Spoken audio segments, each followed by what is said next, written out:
Pada hari Sabtu, saat dalam perjalanan menuju kantornya, Detektif Lina ditelepon oleh seseorang yang mengatakan kalau anaknya telah tewas dibunuh. Detektif Lina langsung menghampiri rumah orang itu. Setelah sampai, orang itu menceritakan kronologinya. Pada saat itu, aku dan suamiku pergi untuk merayakan hari jadi kami di sebuah restoran favorit. Tapi anak kami yang bernama Farhan tetap berada di rumah. Ketika kami sudah pulang dari resto, Farhan anak kami sudah tewas terbunuh. Makanya aku langsung menelpon ibu untuk menyelesaikan kasus ini. Setelah mendengar kronologinya, Detektif Lina mengumpulkan orang yang berada di rumah pada saat kejadian. Pada saat itu hanya ada 3 orang yang ada di sana, yaitu ART, tukang kebun, dan koki. Mereka semua nggak mau mengakui dan memiliki alasan masing-masing. Orang pertama ART-nya mengatakan, "Namaku adalah Rika, Bu. Aku sama sekali nggak tahu apa yang terjadi. Pada saat kejadian, aku lagi menggosok pakaian Farhan untuk sekolah besok. Jadi aku cuma fokus mengerjakan pekerjaanku aja." Orang kedua adalah tukang kebunnya. Ia bilang, "Halo, nama saya Yono. Saya bukan pelaku pembunuhan si Farhan, Bu. Waktu kejadian, aku ada di gudang untuk ngopi karena aku habis menanam tanaman baru yang Nyonya suruh." Orang ketiga adalah kokinya. Ia berkata, "Halo Bu, aku adalah Surti. Saat kejadian aku ada di dapur untuk motong daging karena si Farhan sangat lapar dan ingin dibuatkan stik saat sebelum kejadian. Jadi aku sama sekali nggak melakukan pembunuhan ini, Bu." Setelah mendengar alasan mereka, akhirnya Detektif Lina mengetahui kalau di antaranya ada yang berbohong. Menurut kalian siapakah pelaku dari kejadian ini? Langsung aja waktunya 10 detik untuk kamu tebak.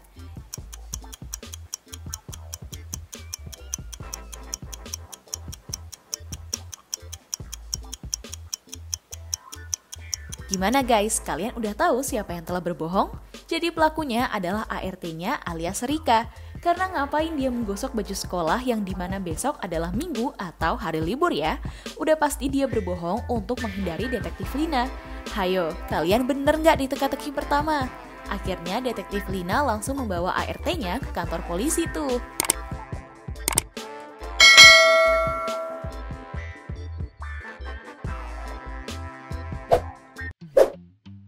Setelah menyerahkan pelaku ke kantor polisi, detektif mendapatkan telepon dari seorang ibu yang mengatakan bahwa anaknya telah diculik oleh seseorang tadi malam. Ia percaya kalau pelakunya adalah tetangganya yang tidak suka dengannya. Ia memberikan foto anaknya kepada Detektif Lina untuk dijadikan clue mencari anaknya. Setelah diberikan petunjuk, Detektif Lina akhirnya mendatangi tetangga-tetangganya. Orang pertama berkata, "Halo Bu, namaku adalah Eki. Aku nggak mungkin melakukan penculikan ini. Aku aja nggak terlalu kenal dengan orang tua anaknya. Lagian ngapain aku menculik anak itu? Tidak ada untungnya bagiku." Orang kedua berkata, "Perkenalkan, nama saya Ratna. Aku memang sering melihat anak ini bersama ibunya, tapi aku nggak suka dengan ibunya. Jadi kenapa aku harus peduli dengannya? Pasti dia sedang menangisi anaknya yang diculik itu ya. Aku nggak tahu di mana anak itu. Ibu bisa silahkan tanya ke yang lain." Orang ketiga berkata, "Perkenalkan, nama saya Fenty, Bu. Dan aku sangat kaget loh mendengar kabar ini. Kenapa orang baik seperti dia harus menerima kejahatan seperti itu? Aku sama sekali nggak tahu loh kemana anaknya. Nanti kalau aku melihatnya, aku pasti akan menghubungi kalian." Setelah mendatangi tempat para terduga, akhirnya Detektif Lina menemukan siapa pelakunya.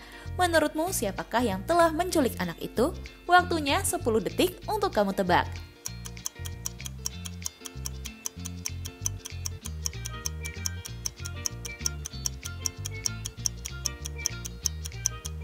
Jadi penculiknya adalah tetangganya yang ini.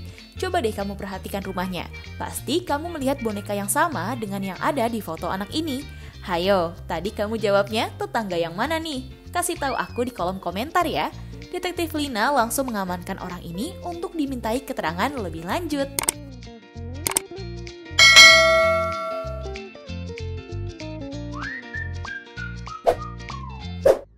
Setelah mengamankan penculik itu, detektif langsung menuju kantornya lagi. Setelah sampai, ia mendapat kasus dari asistennya. Ia mendapatkan kasus dari seseorang yang mengatakan butuh bantuan agar memecahkan kasus kematian Pak Rido. Rido adalah seorang pengusaha yang sangat terkenal. Ia memiliki kekayaan yang sangat berlimpah, tapi banyak orang yang gak suka dengannya. Pada Rabu sore, Rido ditemukan tewas dengan luka di kepala di dalam kamarnya. Akhirnya detektif Lina mengumpulkan para pekerja yang ada di rumahnya. Yang pertama adalah supirnya. Ia berkata, "Perkenalkan, namaku adalah Yanto. Aku nggak tahu siapa yang membunuh Pak Rido. Aku juga nggak mungkin melakukan hal itu walaupun aku baru aja ditolak untuk naik gaji sama dia. Aku sangat merasa bersalah saat ini, Pak, karena telah membencinya padahal dia baik kepadaku." Yang kedua adalah ART-nya. Ia bilang, "Namaku adalah Yeni dan aku kurang tahu apa yang telah terjadi. Aku lagi membersihkan rumah ini dari pagi sampai sekarang. Aku nggak mungkin melakukan pembunuhan pada Pak Rido, Bu. Dia sangat baik sama aku. Jadi mana mungkin aku melakukannya." Yang ketiga adalah kokinya. Ia bilang, "Perkenalkan, nama saya Rano dan saya sangat sedih atas kejadian ini. Padahal hari ini aku lagi memasak rendang kesukaannya untuk makan malam. Itu adalah permintaan terakhirnya saat ini, Bu. Dia memang orang yang baik kepada semua karyawannya. Kenapa ada yang tega melakukannya ya?" Setelah mendengar alasan mereka semua, Detektif Lina mengetahui siapa yang telah berbohong. Menurut kamu, siapakah pembunuhnya? Langsung aja waktunya 10 detik untuk kamu cari tahu.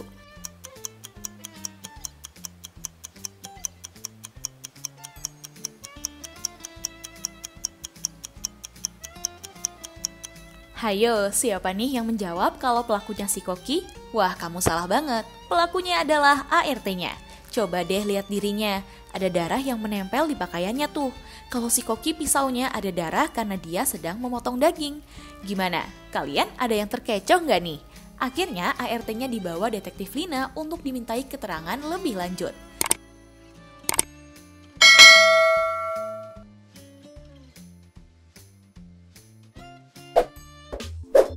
Saat Septian sedang lagi ingin buang air kecil di sekolah, tiba-tiba ia dikagetkan dengan adanya seorang murid yang lagi pingsan dan babak belur.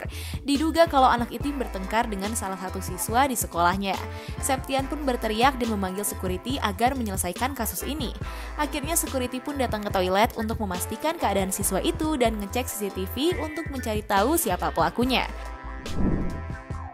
Setelah menemukan beberapa anak, security langsung memanggil anak-anak yang terekam kamera mengarah kamar mandi. Security pun menanyakan para terduga apa yang mereka lakukan di toilet pada saat itu. Yang pertama ada Andi. Ia bilang, "Pada saat itu aku baru aja buang air besar, Pak. Saat aku udah selesai, aku melihatnya baru aja masuk toilet. Jadi aku sama sekali nggak kenal sama dia. Jadi ngapain aku harus bertengkar dengannya? Udah pasti bukan aku pelakunya." Yang kedua ada Septian. Ia bilang, "Aku ke toilet untuk buang air kecil, Pak. Tadi pas aku masuk, aku sudah melihatnya tergeletak dan babak belur seperti ini. Makanya aku teriak dan meminta Bapak untuk mengusut kasus ini. Jadi aku udah pasti bukan pelakunya. Lagian kalau aku yang melakukannya, ngapain aku melapor ke Bapak?"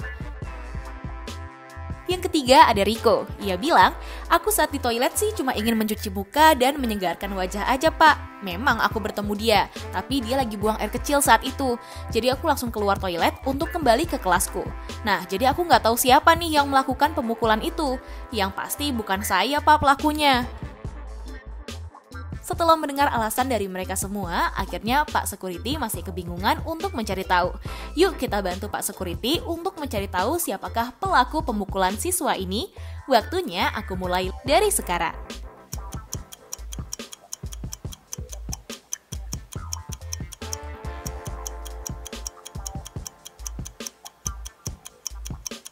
Siapa nih jawaban kamu? Yap, jawabannya si Riko guys pelakunya. Kalau kamu teliti, coba aja tuh lihat. Di bagian tubuh Riko masih ada yang memar-memar. Udah pasti dia baru aja berantem dengan seseorang. Nah, udah pasti si Riko ini berantem sama siswa tadi. Dan dia yang membuat siswa ini jadi nggak sadarkan diri. Hayo, siapa aja yang langsung jawab benar? Aku ucapkan selamat ya. Kita lanjut ke teka-teki selanjutnya.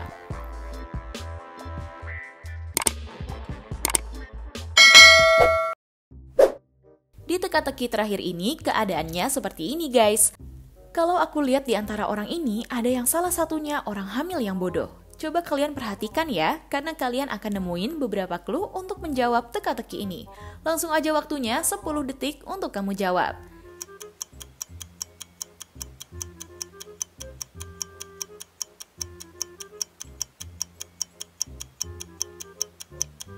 Gimana? Udah ketemu jawabannya? Kalau udah, coba tulis jawaban kalian di kolom komentar.